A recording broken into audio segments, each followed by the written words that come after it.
कल्पना कीजिए कि आप एक खूबसूरत सड़क पर टहल रहे हैं, हल्की ठंडी हवा चल रही है, सूरज ढल रहा है और आप सोच रहे हैं क्या मैं सही दिशा में जा रहा हूँ। यही सवाल हम अपनी ज़िंदगी और ख़ासकर पैसे के मामले में भी पूछते हैं। हम चाहते हैं कि हमारे फैसले सही हो, हमारी मेहनत का फल मिले और आने वाला फ्यूचर सुरक्षित हो, लेकिन इसके लिए सही रास्ता चुनना ज़रूरी है। दोस्तों, इस सफ़र में सही फाइनेंशियल डिसीजन लेना उतना ही अहम है जितना एक ट्रेवलर के लिए सही रास्ता चुनना। अगर आप शुरुआत में गलत मोड़ ले लेते हैं तो आपको आगे चल के ज़्यादा वक्त और मेहनत लग सकती है। इसलिए आज हम बात करेंगे उन ज़रूरी चीज़ों की जो आपकी ज़िंदगी के इस सफ़र को आसान बना सकती है। तो दोस्तों, इस वीडियो में मैं आपको 9 ऐसे मोस्ट इम्पॉर्टेंट पॉइंट बताने वाला हूँ कि कैसे अपने 20s को एक मजबूत फाइनेंशियल फाउंडेशन के साथ बिताया जाए। तो उससे पहले अगर आप नए हो तो वीडियो को लाइक कर देना और चैनल को सब्सक्राइब कर देना, क्योंकि आज की वीडियो आपके लिए बहुत ही ज़्यादा मोस्ट इम्पॉर्टेंट होने वाला है। तो जब हम कहते हैं कि जल्दी इन्वेस्टमेंट करना शुरू करें तो इसका मतलब है जितनी जल्दी आप अपनी कमाई में से थोड़ा पैसा बचाकर सही जगह पे लगाना शुरू करेंगे उतना ही आपको लंबे समय में फ़ायदा मिलेगा। इसका सबसे बड़ा कारण है कंपाउंडिंग। कंपाउंडिंग को अगर आप आसान भाषा में समझते हैं तो ये ऐसा है जैसे एक पौधा जो आप आज लगाते हैं धीरे धीरे बढ़ता है और समय के साथ पेड़ बन जाता है। जब आप बचपन या अपने शुरुआती 20s में पैसा बचाना शुरू करते हैं तो पैसा अपने आप समय के साथ बढ़ने लगता है। मान लीजिए आप हर महीने 500 रुपया बचाते हैं और उसे इन्वेस्टमेंट करते हैं। भले ये रकम छोटी लग रही हो, लेकिन अगर इसे सही जगह पे लगाया जाए जैसे म्यूचुअल फंड या SIP या किसी सुरक्षित जगह पे, तो यह 10 या 20 साल में वो बहुत ही बड़ा अमाउंट बन सकता है। ऐसा इसलिए होता है क्योंकि जो पैसा बढ़ता है वह नए पैसों के साथ मिलकर और तेज़ी से बढ़ता है। एक और बात है, जब आप कम उम्र में इन्वेस्टमेंट करना शुरू करते हैं तो आपके पास ज़्यादा रिस्क लेने का समय और क्षमता होती है। अगर किसी इन्वेस्टमेंट में नुकसान होता भी है तो आपके पास उसे सुधारने के लिए काफ़ी समय होता है। साथ ही इस उम्र में आमतौर पर आपकी जिम्मेदारियां जैसे घर चलाना, बच्चे की पढ़ाई कम होती है, तो आप आसानी से थोड़ा थोड़ा बचत करके इन्वेस्टमेंट कर सकते हैं। तो सच्चाई यही है कि जल्दी इन्वेस्टमेंट करना एक तरह से अपने फ्यूचर को सुरक्षित करने का सबसे अच्छा तरीका है। जितना समय आप इन्वेस्टमेंट को देंगे उतना ही वो आपको रिटर्न देगा। आज जो आप कदम उठाओगे वो आपको आने वाले कल को आसान और बेहतर बनाएंगे। उसके साथ में आपको कुछ बातों का ध्यान देना होगा, जैसे अननेसेसरी लोन लेने से बचना होगा। आवश्यक लोन लेने से बचना एक बहुत ही महत्वपूर्ण बात है, खासकर जब आप अपनी आर्थिक यात्रा की शुरुआत कर रहे हो। लोन लेना आसान होता है लेकिन उसे चुकाना हमेशा मुश्किल लगता है, क्योंकि इसमें सिर्फ मूलधन नहीं बल्कि इंटरेस्ट भी देना पड़ता है। मान लीजिए आपने एक बाइक या फिर कार खरीदने के लिए लोन लिया। शुरू में यह एक अच्छा फैसला लग सकता है क्योंकि आपको वो तुरंत चीज़ें मिल जाती जो आप चाहते हैं, लेकिन हर महीने EMI चुकाने का दबाव आपकी इनकम का एक बड़ा हिस्सा खा जाता है। अगर आपकी सैलरी कम है तो यह आपकी बाकी ज़रूरतों पर भी असर डालता है, और अगर आप समय पर EMI नहीं चुका पाते तो आपका क्रेडिट स्कोर भी ख़राब हो जाता है। इसी तरह अगर आप फर्नीचर, गैजेट्स या दूसरी गैर चीज़ों के लिए लोन लेते हैं तो यह आपको इकोनॉमिक रूप से कमज़ोर कर सकता है। ऐसी चीज़ों के लिए लोन लेना सही नहीं है जो समय के साथ अपनी कीमत खो देती हैं, जैसे गाड़ी, टीवी या फिर फ़ोन ही क्यों ना हो। ये चीज़ें हमेशा डिप्रिसिएट होती है, मतलब कीमत में गिरावट होती है। लोन लेने की वजह से आप आर्थिक रूप से बच जाते हैं। हर महीने आपको एक फिक्स अमाउंट चुकानी होती है और इससे आप पैसे बचाने और इन्वेस्टमेंट के मौके गंवा सकती हैं। लोन लेना मतलब कि आज अपने फ्यूचर का पैसा आज ही खर्च कर रहे हो। अब सवाल आता है कि लोन लेना कब सही हो सकता है। अगर आप किसी ऐसी चीज़ों के लिए लोन ले रहे जो आपकी ज़िंदगी में वैल्यू जोड़ती है, जैसे एजुकेशन या फिर घर के लिए, तो इसे सही कहा जा सकता है। लेकिन इन मामलों में भी इंश्योर करना ज़रूरी है कि आप लोन को चुकाने में सक्षम हैं और यह आपकी सैलरी या फिर इनकम का एक बड़ा हिस्सा ना खाए। सबसे अच्छा तरीका यह है कि आप अपनी ज़रूरतों को प्राथमिकता दें और फिजूल खर्चों से बचें। अगर कोई चीज़ ज़रूरी नहीं है तो उसके लिए लोन लेने की बजाय बचत करें। जब आप बचत से चीज़ें खरीदते हैं तो ना सिर्फ आप इंटरेस्ट देने से बचते बल्कि आपकी इकोनॉमिक स्थिति भी मजबूत होती है। याद रखें, लोन लेना कोई बुरी बात नहीं है, लेकिन इसे समझदारी और ज़रूरत के अनुसार लेना चाहिए। अगर आप आवश्यक लोन लेने से बचते हैं तो आपकी फाइनेंशियल आज़ादी लंबे समय तक बरकरार रहती है। और साथ में आपको इंश्योरेंस पर भी फोकस करना चाहिए। बीमा हमारी इकोनॉमिक योजना का एक ऐसा हिस्सा है जिसे बहुत लोग नज़रअंदाज कर देते हैं। लेकिन सच्चाई यह है कि इंश्योरेंस आपके और आपके परिवार के लिए एक सुरक्षा कवच की तरह काम करता है। जिंदगी में कभी भी अनहोनी हो सकती है और बीमा आपके उन कठिन समय में आर्थिक सहारा बन सकता है। सबसे पहले टर्म इंश्योरेंस की बात करें। यह एक प्रकार की जीवन बीमा है जिसमें आप एक निश्चित समय के लिए बीमा लेते हैं। अगर उस समय कुछ हो जाता है तो आपके परिवार को एक बड़ी अमाउंट मिलती है। यह पैसा आपके परिवार की आर्थिक सुरक्षा इंश्योर करता है। यह खासकर उन लोगों के लिए जरूरी है जिन पर परिवार की जिम्मेदारियां हैं। टर्म इंश्योरेंस प्रीमियम भी काफ़ी कम होती है और यह आपको बड़े कवरेज में मदद करता है। उदाहरण की अगर आपकी सालाना इनकम 5 लाख है तो आपको कम से कम 20 से 25 गुना यानी 1 से 1.5 करोड़ का टर्म इंश्योरेंस लेना चाहिए। अब बात करते हैं हेल्थ इंश्योरेंस की। आजकल इलाज के खर्चे बहुत ज़्यादा बढ़ गए हैं और परिवार के किसी भी सदस्य को अस्पताल में भर्ती होना पड़ जाए तो यह आपके सेविंग्स पर बड़ा असर डाल सकता है। हेल्थ इंश्योरेंस यह इंश्योर करता है कि आपकी मेडिकल जरूरतें पूरी हो और आपको अपनी जेब से भारी अमाउंट ना देनी पड़े। अगर आप नौकरी करते हैं तो कई बार आपकी कंपनियां आपको और आपके परिवार को हेल्थ इंश्योरेंस देती है, लेकिन अगर ऐसा नहीं है तो आपको खुद से लेना चाहिए। बीमा सिर्फ सुरक्षा के लिए है, इसे इन्वेस्टमेंट का विकल्प नहीं समझना चाहिए। कई लोग ऐसी पॉलिसी खरीदते हैं जो बीमे के साथ साथ इन्वेस्टमेंट का वादा करती है। ये पॉलिसी अक्सर महंगी होती है और ना तो आपको प्राप्त बीमा देती है और ना ही अच्छे रिटर्न से देते हैं। टर्म प्लान और हेल्थ इंश्योरेंस अलग से लेना हमेशा बेहतर होता है। बीमा लेना इसलिए जरूरी है क्योंकि यह आपको मानसिक रूप से शांति देता है। आपको पता होता है कि अगर आप किसी भी इमरजेंसी स्थिति में कुछ गलत हो गया तो आपके और आपके परिवार को सुरक्षा करने के लिए मदद करता है। यह एक छोटा सा खर्च है जो आपको बड़ी समस्याओं से बचाता है। इसलिए अपने इनकम और ज़रूरत के हिसाब से सही बीमा चुनें। जितना जल्दी आप इसे लेंगे उतना ही सस्ता और फायदेमंद होगा।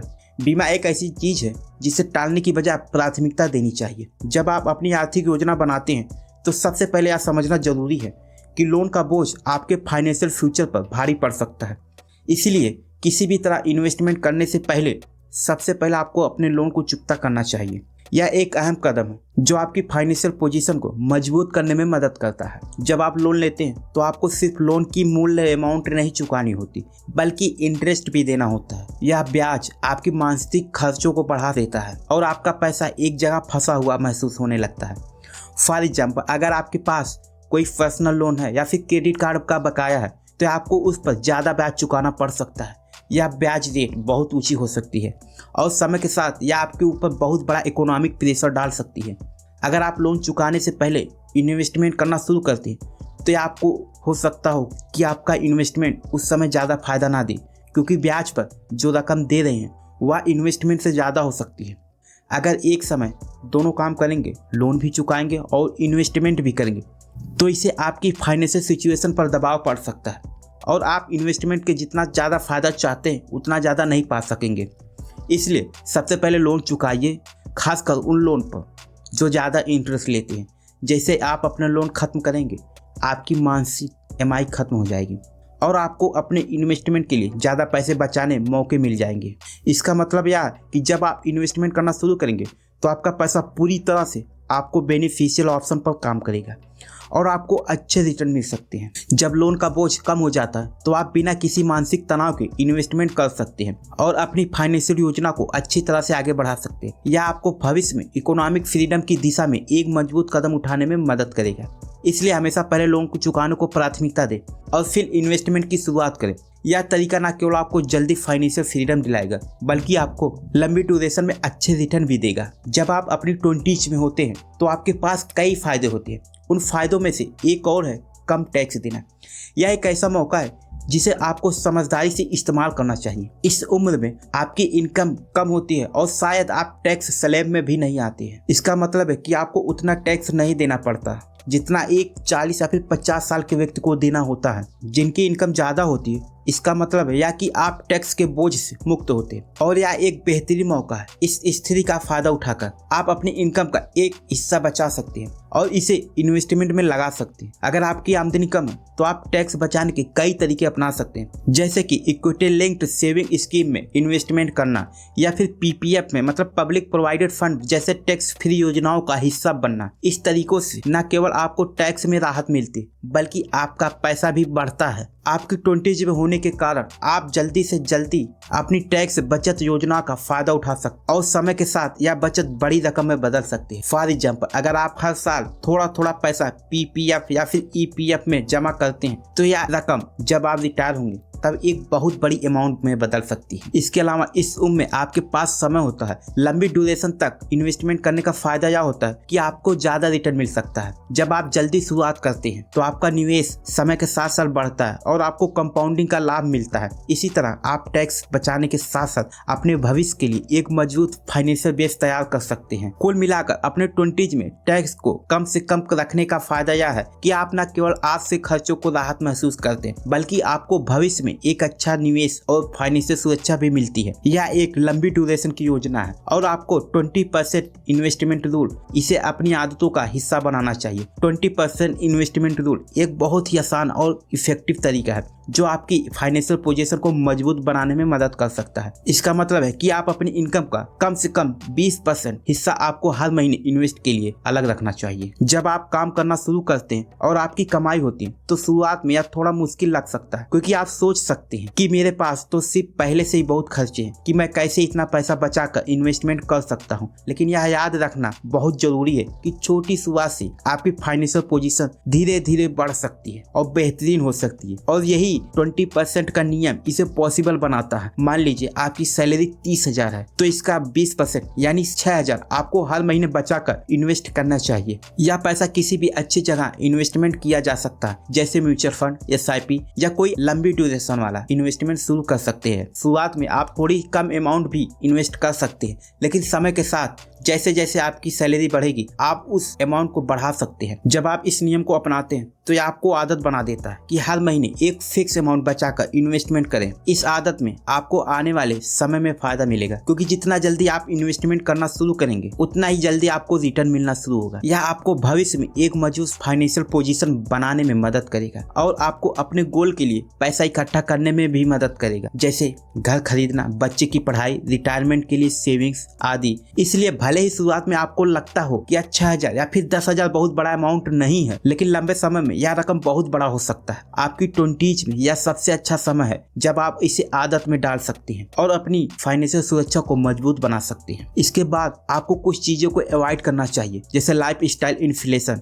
इसका मतलब है जैसे जैसे आपकी इनकम बढ़ती है वैसे वैसे आपके खर्चे भी बढ़ने लगते हैं। जब आपकी सैलरी बढ़ती है या आपको बोनस मिलता है तो यह बहुत आसान होता है कि आप अपनी जीवन शैली को थोड़ा और आरामदायक बना ले, अपने खर्चे को बढ़ा ले। आप नई गाड़ी ले सकते हैं, महंगे कपड़े खरीद सकते हैं या बड़े घर में शिफ्ट हो सकते हैं। हालांकि यह पहली नज़र में अच्छा लग सकता है लेकिन यह आपकी फाइनेंशियल पोजीशन को बिगाड़ भी सकता है। जब आप अपनी इनकम बढ़ाने पर अपने खर्चे भी बढ़ाते हैं तो यह आपकी बचत को और इन्वेस्टमेंट को कम कर देती है। इसका मतलब है कि आपने जितना पैसा कमाया उतना पैसा आपने खर्च कर दिया और आपके पास फ्यूचर के लिए कुछ बचत ही नहीं हो पाती। इसके बजाय आप अपनी इनकम बढ़ाने के बाद भी अपने खर्चों को नियंत्रित रखते हैं और जो पैसा बचता है उसे इन्वेस्ट करते तो आपका फ्यूचर सुरक्षित हो सकता है।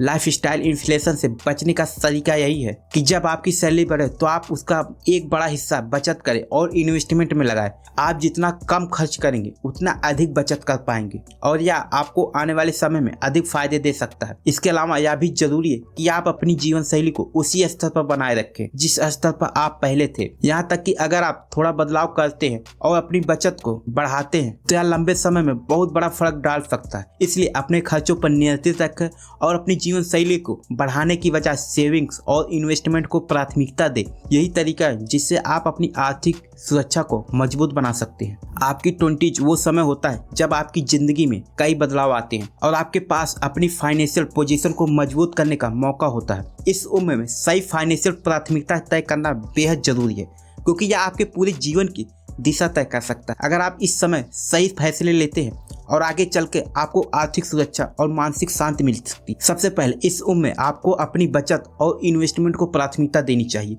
जितना जल्दी आप इन्वेस्टमेंट करना शुरू करेंगे उतना ही ज़्यादा रिटर्न मिल सकता है। 20 में आपके पास समय होता है और समय के साथ इन्वेस्टमेंट पर ज़्यादा ब्याज बढ़ता है।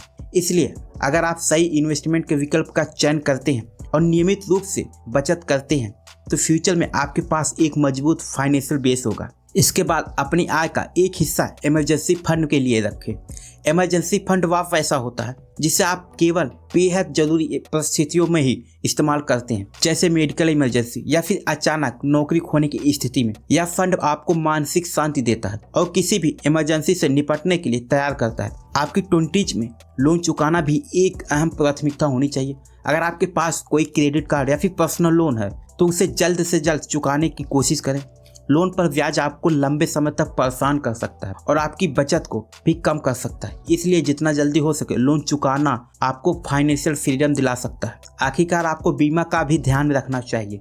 जीवन और स्वास्थ्य बीमा जरूरी है क्योंकि ये आपको और आपके परिवार को इमरजेंसी घटनाओं से बचाता है। बीमा एक सुरक्षा कवच की तरह काम करता है और आपको भविष्य में होने वाली परिस्थितियों समस्याओं से बचाता है। जब आप इन प्राथमिकताओं को सही तरीके से मैनेज करते हैं तो आपकी 20 सिर्फ मौज मस्ती का समय नहीं होता, बल्कि यह एक मजबूत और सुरक्षा फ्यूचर की फाउंडेशन रखने का समय भी बन जाता है। इसलिए सही फाइनेंशियल फैसले लें, बचत करें और इन्वेस्टमेंट करें और अपने फ्यूचर को सुरक्षित बनाएं। यही लगातार मेहनत और प्रयास करते रहना या किसी भी क्षेत्र में सफलता पाने के लिए बेहद महत्वपूर्ण है, चाहे वह आपकी फाइनेंशियल योजनाओं में हो या शिक्षा में हो या किसी जीवन की किसी भी लक्ष्य को प्राप्त करने में नियंत्रित रूप से प्रयास करना जरूरी है। मान लीजिए आप हर महीने अपनी इनकम का कुछ हिस्सा इन्वेस्टमेंट करने का निर्णय लेते हैं। अगर आप शुरुआत में इन्वेस्टमेंट करते हैं लेकिन बाद में उसे छोड़ देते हैं या फिर बीच में ही रुक जाते हैं तो आपको एक्सपेक्टेड रिजल्ट नहीं मिलेंगे। जबकि अगर आप लगातार हर महीने कुछ ना कुछ इन्वेस्ट करते हैं तो समय के साथ आपकी बचत बढ़ने लगेगी और रिटर्न भी बढ़ेगा।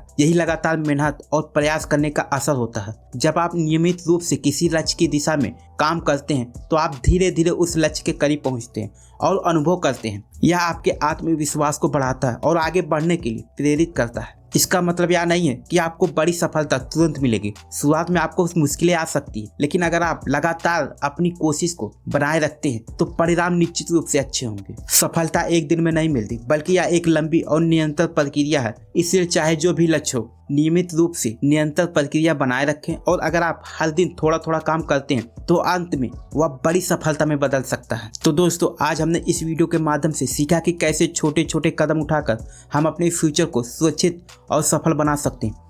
याद रखें, नॉलेज सिर्फ जानने तक सीमित नहीं होनी चाहिए, बल्कि इसे अपनाना और अपनी जिंदगी में लागू करना ही असली समझदारी है। तो दोस्तों, आपको यह जानकारी पसंद आई हो तो वीडियो को लाइक कर देना और चैनल को सब्सक्राइब कर देना। मिलते हैं नेक्स्ट वीडियो में, तब तक के लिए बाय।